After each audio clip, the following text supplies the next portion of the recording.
Hi, and welcome to another installment of Ask the Angels with Alexandria. And I am addressing some reader questions that have come in. And this is an interesting one I think you'll like. The question was, how can I quiet the thoughts in my mind? How can I control or eliminate them? So I went in a channel and I asked my angels.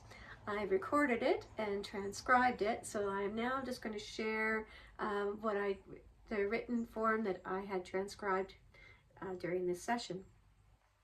So the angels respond, "You certainly can train your brain and stop thoughts early while they're soft and malleable. Thoughts can be like a runaway train.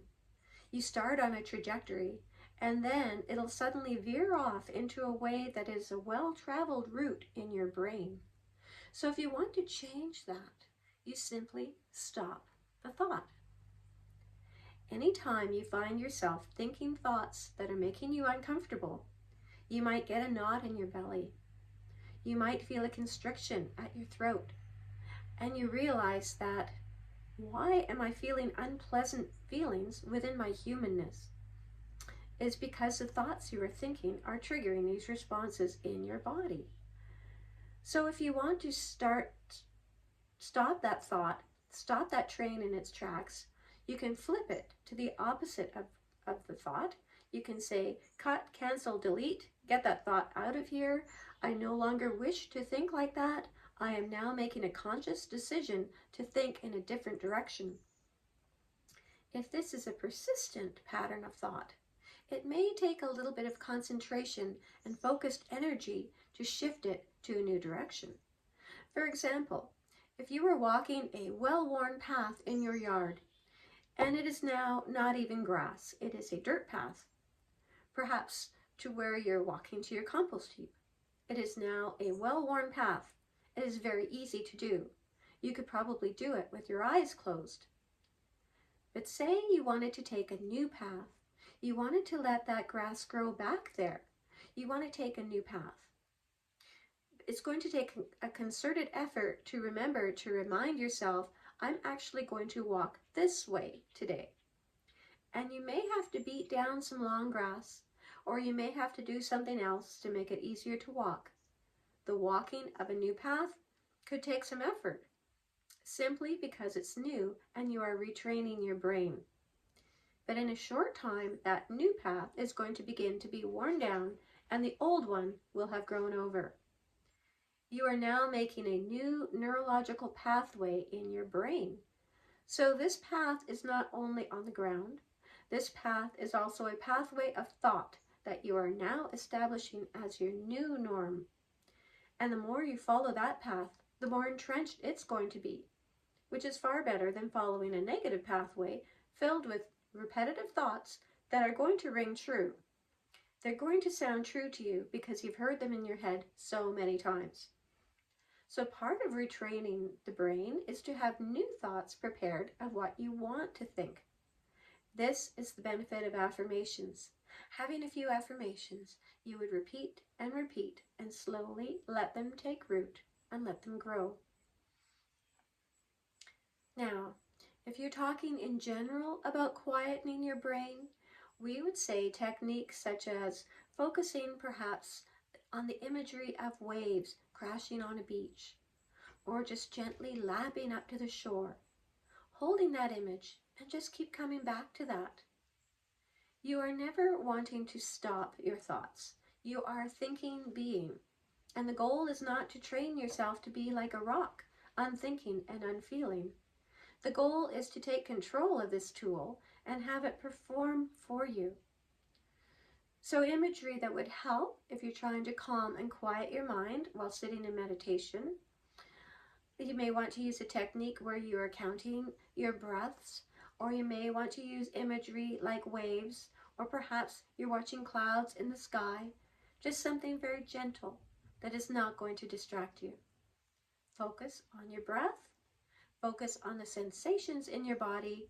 Focus on picturing your beautiful, perfect 5D ideal world.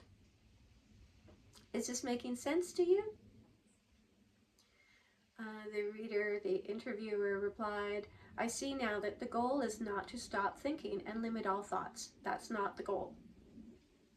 And the angels responded, it is good that you're recognizing that now, and recognizing that you are the thinker of the thoughts and you can change the thoughts. Your beliefs are just thoughts repeated over and over and over again until they are so firmly established, and then you say, oh, they are a belief, and you give them special status. They're just a thought. Your brain is churning, churning, churning constantly, but you're not meant to give attention to every thought. If you think of them this way, at a fair, there's a kiddie game where there's ducks going around in a loop.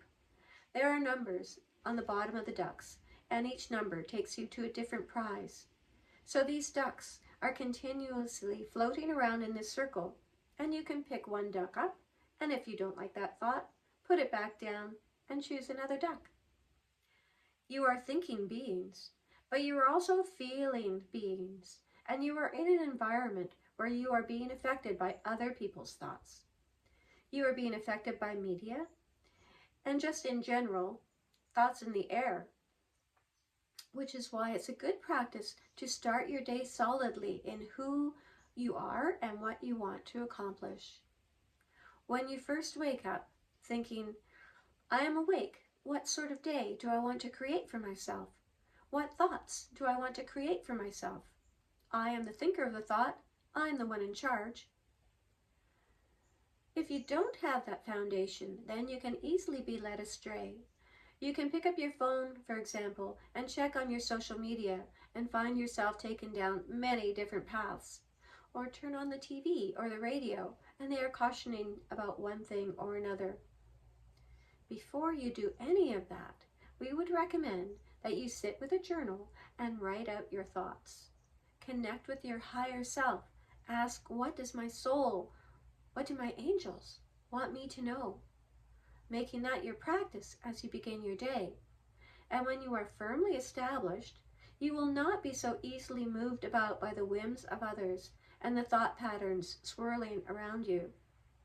Just focus on expanding your own force field, filling it with love and peace and gratitude, and deciding to set the intention that your mind will be filled with creative, beautiful thoughts, and that you no longer will be swayed by old, used up thoughts.